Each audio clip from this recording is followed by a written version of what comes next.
I'm sorry, Pookie, but if you're relying on motivation to get your results, you're not going to get anywhere. I asked you guys to send me questions for a Q&A, but so many of you guys were asking for study tips, how to stay motivated, how to stop procrastinating, and I just felt like I had to dedicate this video for your guys' well-being in your future. If you are relying on motivation, on external forces to get you to where you want to get to, you're not going to get anywhere. The result of your hard work, the outcome of your hard work, is motivation enough. That should be your driving force to get shit done, to get you to do things so that it gets you closer to your dream. If you are solely relying on other people to motivate you, if you're solely relying on tips and tricks and advice and people telling you on the internet to motivate you to study, to get to the gym, to do anything, yeah, it might get you to the gym once.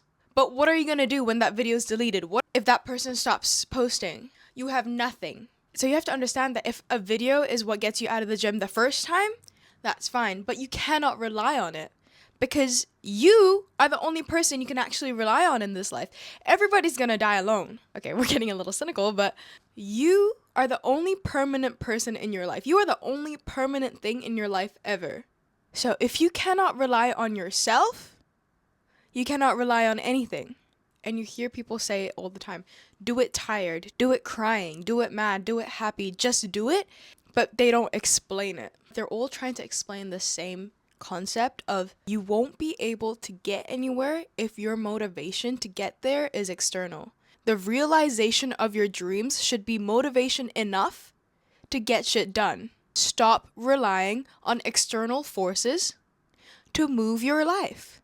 Successful people are 1 in a million because it's not easy. It's not easy to do things. Not everyone has the drive, or not everybody wants their dream hard enough to actually go through the trenches, to actually go through the motions to get to where they want to get to. Most people will give up halfway. Most people won't even get started because they don't understand that anything is possible. If you're able to dream your dream, it's possible because not everyone dreams to be a pop star. But you do? Not everyone dreams to be an astronaut. I don't. But wait, who was the first astronaut? I don't know. But he did. It became true for him. You're able to imagine your dream because it's possible. Because you have something in your soul. You have the skills to get there. You may not have it in its full potential. You may not have it in full fruition, but you have the desire. You have the skill. And not everybody has that. So let that be proof in itself that your dreams are possible. It's possible to reach those dreams. You are dreaming them for a reason. I had the dream of becoming a YouTuber. I had the dream of gaining a career from the internet. I've had this dream since I was 10. I've been posting videos for close to 10 years now. And only now is it realizing itself. And this is proof that your dreams are yours because it's possible for you. I always knew it in my soul that when I was watching YouTubers that was going to be me. That I was going to make that come true for myself. So when I full sent it was when it actually started coming true. Many of you also asked on tips to grow on social media because when my account started growing, it grew really, really fast. I went from 7K to 100K in less than 6 months. And there's a lot of, small strategies and things that I did that I will explain in another video if you'd like me to. But those 6 months, when I fully committed to realizing this social media career, everything fell into place for good and for the worst. I was working in marketing in an office. And that job in itself was basically what I wanted to do, but I wanted to do that for myself instead of a company. And I got that job. I gained the skills that I needed to become a digital marketer. But when I first planted that seed in myself to make this come true for me, everything fell apart. That job became such a torment. Every day going into the office felt like hell. There was a lot of things happening with management and my boss, which led me to quit that job in that week. And during that time, I was like, oh my God, why is this happening to me? This was literally the perfect job, but why is my manager such a bad person? And why did I have to quit it? It was the best job that I could have asked for. And I was able to apply my skills practically every single day. And I saw the results. The company's social media accounts were blowing up. I was distraught. I was doing horribly. But that gave me the opportunity to full send my social media career. I had the skills now. All I had to do was invest my time and skill into myself. And that's exactly what I did for 6 months, and I got to 100K. So when I tell you anything that you are able to dream is possible, it's possible. You just have to believe in your divine timing, and you just have to ensure that you are taking steps in that direction. As long as you're walking in that direction, you will get to your destinations. Yeah, you might take different paths, right? You might, go under, you might go up, you might take a little, highway, you might take the tall road, but your destination will still be the destination. You will still get to that dream as long as you're taking conscious steps to realize it. And that's up to you. Knowing that it will come true should be enough to keep you going. Simone Square just posted a video kind of talking about this topic, and she dissected it in such a beautiful manner. And I don't know if this is her quote or if she quoted it from someone else, but she said, one day or day one. Your dreams will one day happen, or you'll keep wondering what it would be like. What if you went for it day one? So it's really up to you. You can either be the millions of other people who don't realize their dreams and who choose not to work towards it, or you can be the one in the billion that realizes their dreams. Tips to not procrastinate: just don't. I am a triple earth sign. So I am a huge homebody. I love staying in bed. I love everything that comes with cozy, cozy, cozy. But I also have huge dreams. So how does that work? If I'm in a slump, I will commit to the slump. I will not do anything. I will not get ready. I will let myself be human waste. That's kind of aggressive, but I will let myself fully indulge in the rot. Every single time I get so tired of it. Day 1 is great, day 3 is even still wonderful. But by like a week or 2 weeks, I start to hate the version that I've become. And that hate is what will drive me to become productive, to actually change my routine, to fall into a routine that is actually in line with what I want to achieve in my life. And that might not be the advice you were looking for. Rot until you're ready to come back out.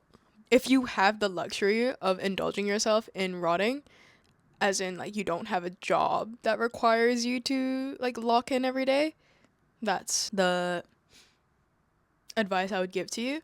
But if you actually need to like lock in and not procrastinate, just do it. Like, stop giving yourself excuses, because the only person you're cheating by doing that is yourself. You're only robbing yourself. Nobody cares if you're tired. Nobody cares if you're too this or too that to go into work or to lock in. They only care that you show up. So show up tired. Show up exhausted. Show up depressed. As long as you're showing up, that's all that matters. And I guess you can apply that for yourself as well, like if it's just something for your personal life, not really work. I was kind of a chronic overachiever. I still am. And whenever I achieve below what I expected, I used to beat myself up over it, like so much, to where it would actually affect my self-esteem. Now I understand that my 100% isn't always the same. Sometimes my 100% is my 40%. Sometimes my 100% is my 120. But giving yourself that grace, and when you're actually achieving things in those 40% or in the 30% or in the 120%, as long as you're achieving something and you're still working towards your goal, it's not rational to beat yourself up over achieving something. It's not rational to beat yourself up over not achieving as much, even though you still achieved something, So that logic in itself freed me from beating myself up over not being productive in a day. But also realizing that rot days or unproductive days, if it's, in moderation, if it's not your everyday, is actually an investment. If you're going 100, Monday to Sunday, is that really your 100%? If you're working 24 hours a day, every single day, are you really being productive? That's why when I hear people say like, oh yeah, I spend 8 hours in the gym. Oh yeah, I'm studying 20 hours, 10 hours a day because I needed it. I'm like, are you really being efficient though? Like, are you really focused in that 10 hours? Like, don't you think that you can achieve that same amount of thing if you locked in for 3 hours instead of half-assing it for 10? So now that 7 hours that you have, you can use it to enrich other parts of your life, which will actually have a bigger return on investment in your focusing in your productivity time. If you're like me, and if you're locked in most of the week, and you're having trouble relaxing or actually taking a day off, realize that your rot days or your unproductive days are actually an investment to your productive days. And when you think like that, it will free you. I promise. It takes practice, but Commit to your off days as much as you do on your on days. On my off day, I am not checking my analytics. I am not answering one single email. I am not editing anything. I am committing to the day off because I know that if I do, I will commit to my on days so much more. If I remember things I need to do, I'll write it down because that lets me know that I will get to it. I will get to it eventually on my on days. So I don't need to worry about it on my off days. And I feel that realizing that really helped me get things done effectively and efficiently instead of wasting hours of my time and cooling at work. Kind of going back on the studying and education motivation, I mentioned in my previous video that I did well in school, and one of you guys asked me how I stayed motivated. To be honest, my motivation was my fear of failure. The gut-wrenching feeling I got when I got a grade lower than what I expected was enough to motivate me to study, to do well. And honestly, I don't think that's healthy, and it probably roots in something that my mom used to, ingrain in me since I was young, like education, education, education, or I will actually have physical and emotional consequences. That's what I grew up with. So I think that also was the backbone of my educational success, I guess. But if you don't have that, reminding yourself that education and skill and knowledge is something nobody can ever steal from you will change your perspective on education. When I realized this for myself, I started investing my money and my time into education, into courses, into qualifications, because I realized that that's something nobody can ever steal from you. Materialistic things, your beauty, your whatever, your money, goes away. But you know what doesn't until the day that you die? Your brain and the information that you have up here. Nobody can ever take that away from you. So invest in it. Your brain is the most valuable thing you can invest in. This is why your elders or successful people will always tell you to stay in school, to go to university, to get that degree, to do well in school, because they know that everything else in this world can be taken away from you, but not your education.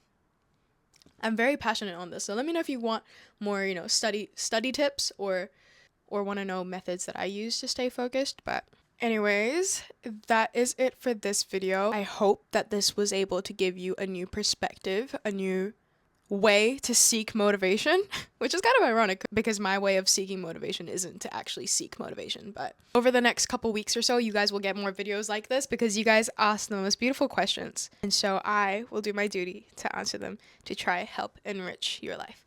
So if you got to this point in the video, comment a purple heart just so that I know who's the realist. I will see you all soon. Bye. Love you.